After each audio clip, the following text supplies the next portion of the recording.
എല്ലാവർക്കും പുതിയ വീഡിയോയിലേക്ക് സ്വാഗതം. ഇന്ന് ചെയ്യാൻ പോകുന്ന റെസിപ്പി പനീർ ബട്ടർ മസാലയാണ്.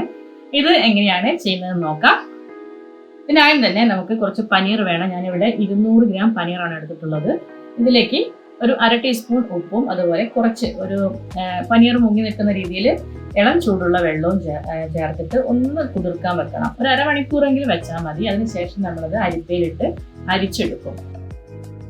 വേണ്ട മസാല തയ്യാറാക്കി എടുക്കാം. അതിനുവേണ്ടി പാനിലേക്ക് 1 ടേബിൾ സ്പൂൺ ബട്ടറാണ് ഇട്ടെടുത്തിട്ടുള്ളത്. അതിന് കൂടെ തന്നെ ഒരു 2 ടീസ്പൂൺ ഓയിലും കൂടെ ചേർത്ത് കൊടുക്കുന്നുണ്ട്.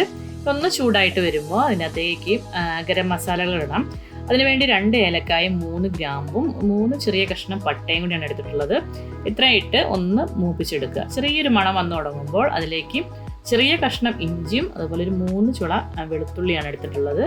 ചെറിയ കഷ്ണങ്ങളാക്കിയതാണ്. ഇതുകൂടെ ഇട്ടിട്ട് അതൊന്ന് വാടി വരുമ്പോൾ ഇഞ്ചിയും വെളുത്തുള്ളിൻ്റെ ആ ഒരു മണം, മൂത്ത മണം വരുമ്പോൾ അതിനകത്തേക്ക് 3 സവാള ചതുര കഷ്ണങ്ങളാക്കി കട്ട് ചെയ്തിരിക്കുന്നതാണ്.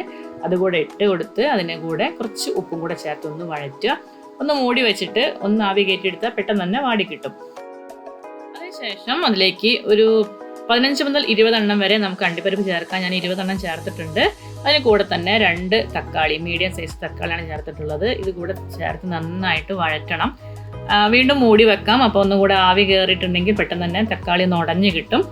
അതിനുശേഷം ഒന്നുകൂടെ നന്നായിട്ടൊന്ന് ഉള്ളി അതും കൂടെ ഒന്ന് മൊരിച്ചെടുക്കണം.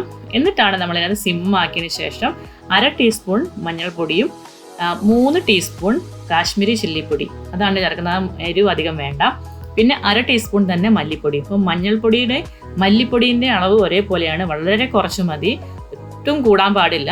അതിലേക്ക് കസൂരി മെത്തിനെ ചേർത്ത് കൊടുക്കുന്നുണ്ട്. എന്നിട്ട് നന്നായിട്ടൊന്ന് മിക്സ് ചെയ്ത് വെക്കുന്നേ ഉള്ളൂ, ഒരുപാടൊന്നും മൂപ്പിക്കേണ്ട. തണുത്തതിന് ശേഷം ഇത് മിക്സിയുടെ ജാറിലിട്ടിട്ട് നല്ല പേസ്റ്റ് പരുവത്തിലാക്കി നമ്മൾ അരച്ച് മാറ്റി വെക്കണം. അപ്പോൾ ഞാൻ ഈ പനീർ ഇതിന് മുമ്പ് പറഞ്ഞു എടുക്കുമ്പോൾ തന്നെ അരമണിക്കൂറിന് ശേഷം നമുക്ക് അത് ഊറ്റി വെക്കണമെന്ന്. അത് ഊറ്റി വെച്ചിട്ടുണ്ട്. ഇത് മറന്നു പോകരുത് ചെയ്യാൻ. അപ്പോൾ ഇതാണ് നമ്മളിനി കറിയിലേക്ക് ചേർത്ത് കൊടുക്കുന്നത്. ഇനി ഇതേ പാനിൽ തന്നെ ഒരു 1/2 ടേബിൾ സ്പൂണാണ് ഇട്ട് കൊടുക്കുന്നത് ബട്ടർ. വീണ്ടും ഒരുപാടൊന്നും കൂടി പോകണ്ട. ഈ ഒരു അരച്ച മസാല ഒന്ന് വഴറ്റിയെടുക്കാനുള്ളതാണ്. അപ്പോൾ അതുകൂടെ ചേർത്ത് കൊടുക്കുക.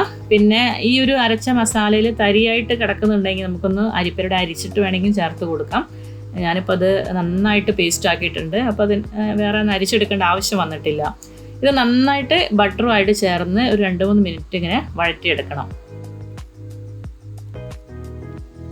അതിനുശേഷം അതിലേക്ക് പാകത്തിനുള്ള വെള്ളം ഒഴിച്ചെടുക്കണം. അപ്പം മിക്സി ജാറിൽ തന്നെ കുറച്ച് വെള്ളം ഒഴിച്ചു കൊടുത്തു. ഒരുപാട് ലൂസാവാൻ പാടില്ല. അത് കുറച്ച് കഴിഞ്ഞിട്ടുണ്ടെങ്കിൽ തിക്കാവുന്നതാണ്. അതുകൊണ്ട് അതനുസരിച്ച് നമ്മൾ ഒന്ന് പാകത്തിന് വെള്ളം ഒഴിച്ചു കൊടുക്കുക. ഇനി ഇതിലേക്ക് കുറച്ച് പൊടികളൊക്കെ ചേർത്ത് കൊടുക്കാനുണ്ട്. ആദ്യം തന്നെ നമുക്ക് ഉപ്പ് ചേർത്ത് കൊടുക്കാം. പാകത്തിന് ഉപ്പ്. അതിനുശേഷം ഒരു 1/2 ടീസ്പൂണ് പഞ്ചസാര ചേർത്ത് കൊടുക്കുന്നുണ്ട്. കൂടെ ജീരകം പൊടിച്ചതാണ്, ഇതൊരു 1/2 ടീസ്പൂൺ ഇട്ട് കൊടുത്തു. കസൂരിമേത്തി 1 ടീസ്പൂണോളം അതും നമ്മൾ കൈകൊണ്ട് നന്നായിട്ട് പൊടിച്ചിട്ട് കൊടുക്കണം. നന്നായിട്ടൊന്ന് മിക്സ് ചെയ്യുക.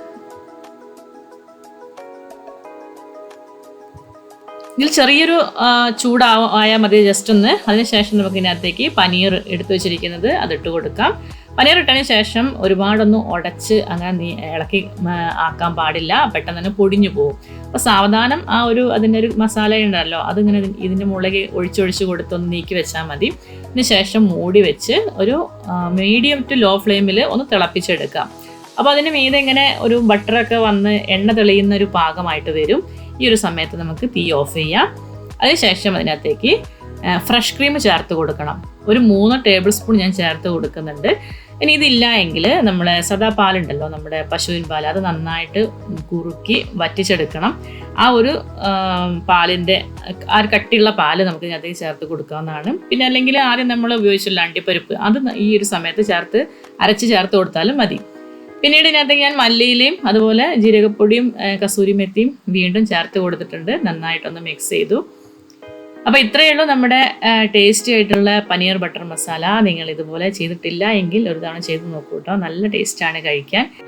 ഇത് നമ്മുടെ ചപ്പാത്തിയുടെ കൂടെ, അതുപോലെ നാൻ, ബട്ടർ നാനിൻ്റെ കൂടെ, അതുപോലെ ജീര റൈസും പുലാവ്, ഇതെല്ലാം നമ്മൾ ഒരു പ്രാവശ്യം ചെയ്തിട്ടുണ്ട് ഈ റെസിപ്പീസ് എല്ലാം. അപ്പോൾ അതിൻ്റെ കൂടെയൊക്കെ ചേർത്ത് കഴിക്കാൻ പറ്റുന്ന നല്ലൊരു വെജിറ്റേറിയൻ ഡിഷാണ്. അപ്പോൾ എല്ലാവരും ട്രൈ ചെയ്ത് നോക്കുക. ഈ റെസിപ്പി ഇഷ്ടപ്പെട്ടുണ്ടെങ്കിൽ ലൈക്ക് ചെയ്യാനും ഷെയർ ചെയ്യാനും, അതുപോലെ സബ്സ്ക്രൈബ് ചെയ്യാതെ കാണാത്തവരുണ്ടെങ്കിൽ സബ്സ്ക്രൈബ് ചെയ്യാനും മറക്കല്ലേ. പുതിയൊരു റെസിപ്പി വീഡിയോ ആയിട്ട് കാണുന്നത് വരെ എല്ലാവർക്കും നന്ദി.